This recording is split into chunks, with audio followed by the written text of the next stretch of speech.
Hi, my name is Brandy Miller. This is my AVMA task video for Introduction of Veterinary Technology for summer of 2018. My ID number is 3302190. Okay, so I'm going to demonstrate how to do a nail trim on a dog. I have two pieces of equipment that we're going to need. Some nail trimmers. This is the guillotine type. I prefer these, but there are other ones, so it kind of depends on your preference. And then also some quick stop, also known as styptic powder. This is what we use for if we're accidentally cutting, nails and we accidentally clip one too close and nick the quick, then we use this to clot and stop the bleeding. So I'm going to go ahead and demonstrate on where to find the quick. So when you're doing a nail trim at home, if you have a partner that's available to help you, that's the best way, I think. So Miss Kayleen's here to help me with Otis since he's a little naughty when I clip his nails. So she'll push him against her chest like this and use one hand to wrap around his neck to prevent him from trying to nip at me. And then her other hand will be either supporting his leg for me or holding his body against her. So he has dark nails at his rear and clear nails at the front. So his clear nails, I already cut, but you can see where the quick's at. So there's pink all the way here, and then there's a little bit of space right there where I left. But that pink is where the quick is at. That's where the blood supply and vessels are. So we want to avoid cutting that area. If you do cut it, it can cause some pain and discomfort. And there's also the potential for infection. So we want to avoid that as much as possible. His rear nails, it's a little bit harder with black nails to determine where the quick is at. But when you're cutting, it gets a little dark in the center where the quick's at. So you can see there's a little bit of dark right there. I'm getting pretty close to the quick. And so with these, you'll just want to take off a little bit on each nail until you get to the quick area. So yep, there's the quick right there.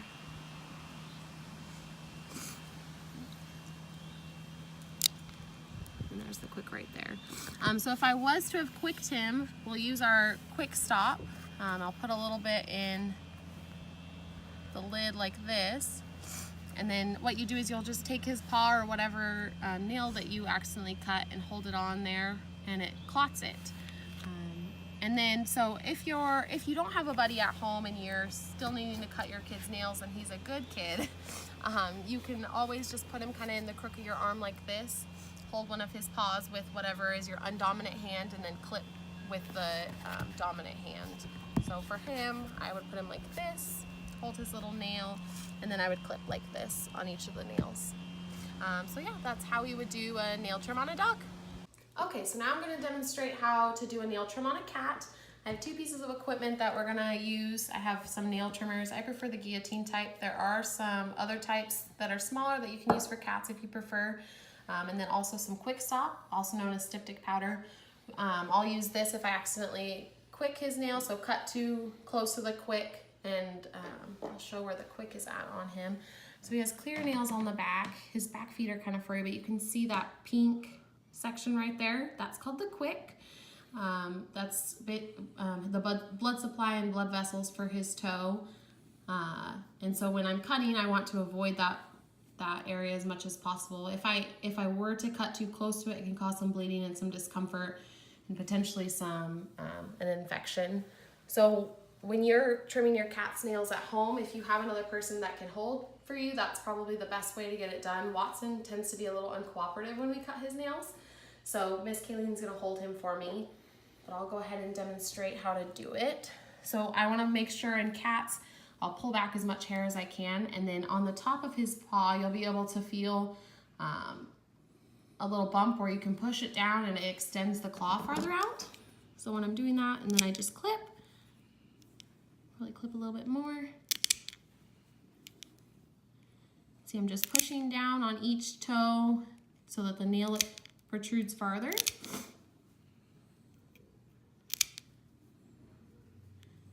And making sure that I clear the hair so I have a good line of sight to see his quick.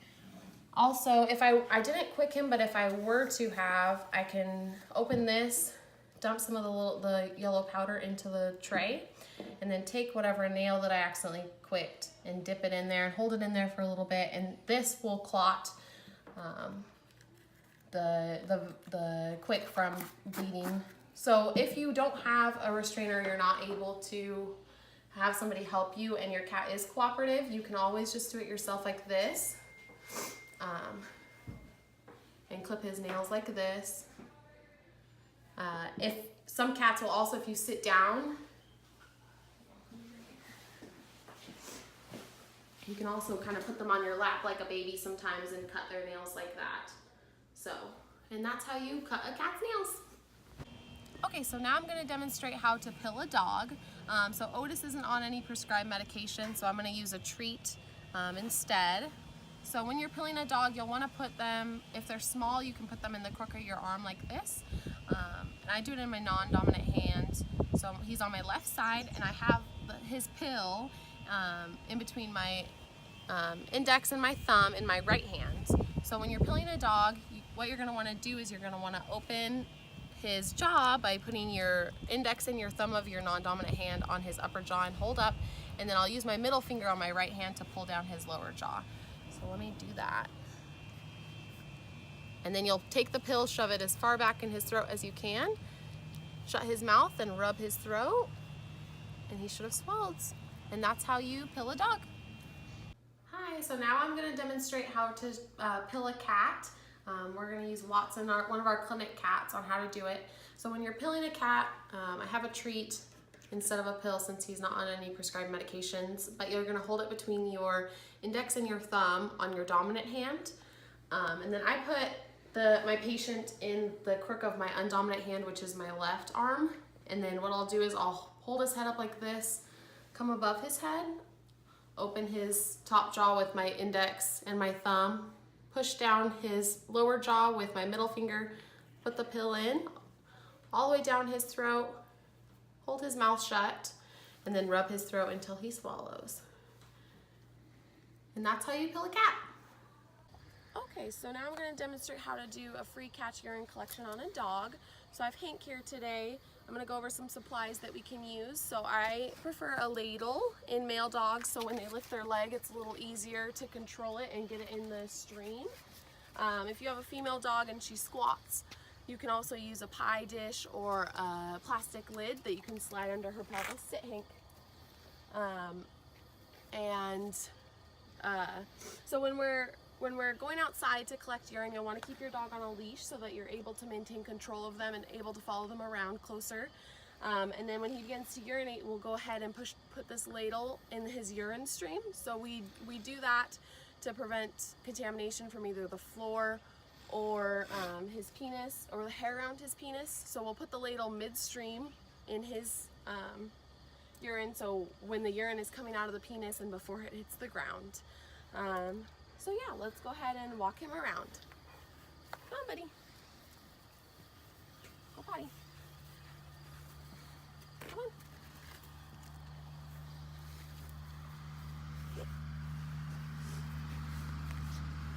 Can you go potty? Come on, potty.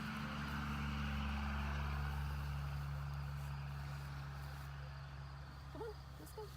Potty.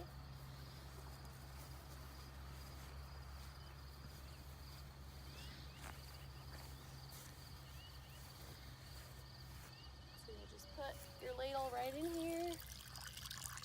Catch his urine. I like to give it a couple seconds, so let him urinate for a couple seconds and then put it in so that the first couple seconds kind of flushes out his urethra. But so yeah, and then once you get your urine, you'll go ahead and transfer it into either a 6 or 12 mil syringe, which we'll either give you at the clinic or into a sterile container, and then you'll just drop it off at the clinic and we'll run our urinalysis. So yeah, that's how we free catch urine in a dog. Okay, so now I'm going to demonstrate how to apply a gauze muzzle. So I have a piece of gauze here. This is 1-inch gauze. We use this for small kids. You'll want to use 2-inch gauze for dogs that have a bigger muzzle. So when applying a gauze muzzle, you'll take your gauze and make a loop like this in about the middle of your length. You'll put it over his muzzle like this, tighten it down, And then you'll make a loop under his jaw like this and cross both of them. Come behind his ears like this. And then I just tie a quick bow right here, like so. And so when you're applying a gauze muzzle, you'll want to make sure that it's not too tight so he can still lick it, but we want it to be tight enough that he can't take a treat or anything. And so applying a gauze muzzle is a quick way for when you don't have a conventional muzzle available and you're taking x-rays or something like that. You can just pop one on if you need more control of the muzzle. When you're taking it off, I just take one of the ends and just pull it like this and take it off. And that's how you apply a gauze muzzle.